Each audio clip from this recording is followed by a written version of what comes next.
Já parou para pensar que pode existir uma empresa com dois tipos bem diferentes de sócios? De um lado, tem aquele que arrisca tudo, até o que não tem, o patrimônio pessoal mesmo. E do outro, um que só arrisca o valor que investiu. Pois é, essa estrutura existe no Brasil e o nome dela é Sociedade em Comandita Simples. Vamos dar uma olhada em como essa divisão de riscos funciona na prática. A grande questão que esse tipo de sociedade busca resolver é um clássico, né? Pensa só.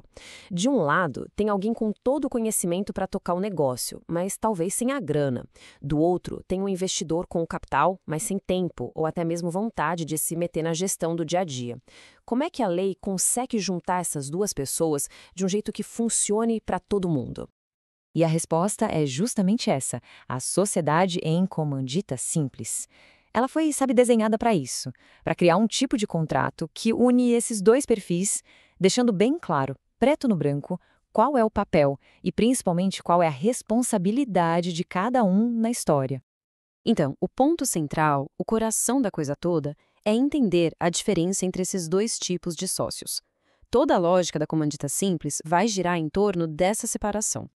De um jeito bem direto, a divisão de tarefas é muito clara. Existe um grupo, os comanditados, que são os que colocam a mão na massa, que gerenciam a empresa, e o outro grupo, os comanditários, que são aqueles que entram com o dinheiro, com o capital para fazer a coisa acontecer. E aqui a gente chega num ponto fundamental, que é a situação do sócio comanditado. Além de ser o gestor, de ter o nome dele na empresa, a responsabilidade que ele carrega é ilimitada. O que isso significa? Na prática, quer dizer que se o negócio não for bem, os credores podem ir atrás dos bens pessoais dele, casa, carro, tudo. O risco aqui é total. Agora, do outro lado da moeda, a gente tem o sócio comanditário ou investidor. O papel dele é simples, colocar dinheiro no negócio. E a grande sacada para ele está aqui, na responsabilidade limitada. Ou seja, se o investimento foi de 50 mil, o máximo que ele pode perder são esses 50 mil. O patrimônio pessoal dele fica totalmente protegido, blindado. Essa tabela aqui ajuda a visualizar tudo de forma bem clara, né? De um lado, o comanditado, gestão, risco ilimitado e o nome dele estampado na empresa. Do outro, o comanditário, investimento, risco limitado e o nome dele proibido de aparecer. São papéis quase opostos, mas que se unem para fazer o negócio girar. E essa história de poder ou não usar o nome que a gente acabou de ver na tabela não é um mero detalhe, viu? Muito pelo contrário. Existe uma regra super rígida sobre como formar o nome da empresa e essa regra tem consequências gigantescas para os sócios. A lei aqui é bem séria. O nome da empresa, a razão social, funciona como um aviso para o mercado de quem são as pessoas que respondem com tudo pelas dívidas. Se por algum motivo o nome de um sócio investidor, o comanditário, aparecer ali, ele perde na hora aquela proteção da responsabilidade limitada.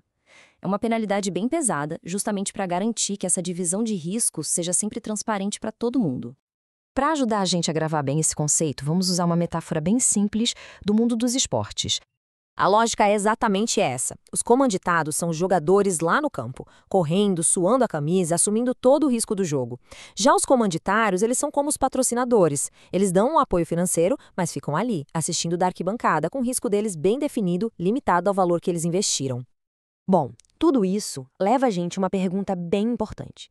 Se essa estrutura parece fazer tanto sentido, parece tão equilibrada, por que a gente quase não vê mais sociedades em comandita simples por aí?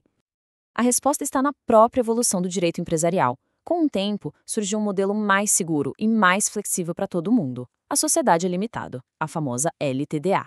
Nela, a regra é simples. Todos os sócios, não importa se são gestores ou investidores, têm seu patrimônio pessoal protegido. No fim das contas, fica a pergunta: por que alguém iria querer assumir um risco ilimitado se existe outra opção que protege todo mundo por igual? E os números, bom, os números não deixam mentir. Esse gráfico mostra o domínio, assim, esmagador da sociedade limitada. Em 2021, a gente tinha mais de 4.400.000 LTDAs ativas no Brasil, contra pouco mais de 64 mil de todos os outros tipos somados. E a comandita simples é só uma pequena parte disso. A preferência do mercado é óbvia. O que isso tudo nos mostra é uma tendência histórica muito clara. O direito societário foi evoluindo de um modelo em que a confiança era baseada no risco pessoal que o gestor corria, para estruturas que tentam minimizar o risco de todo mundo que está envolvido.